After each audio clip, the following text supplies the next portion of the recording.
Let me show you how to make glass effect like this in Photoshop.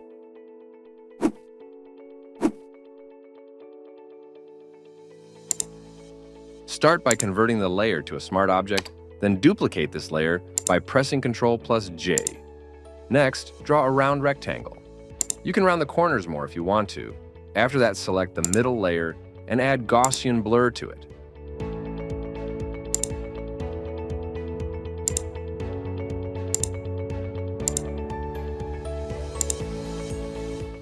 Then hold Ctrl and drag the shape layer onto the blur, then hide the top layer.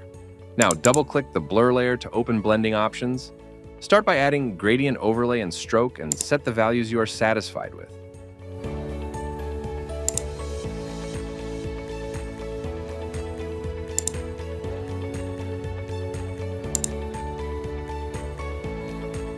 You can also add drop shadow for a better result. Play around with those settings a bit.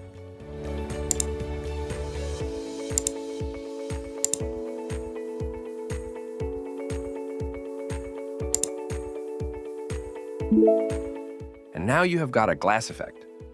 But what if you want to move it or change its size?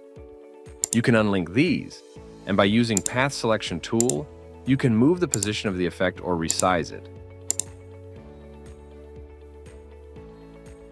So that is how to quickly create glass effect in Photoshop.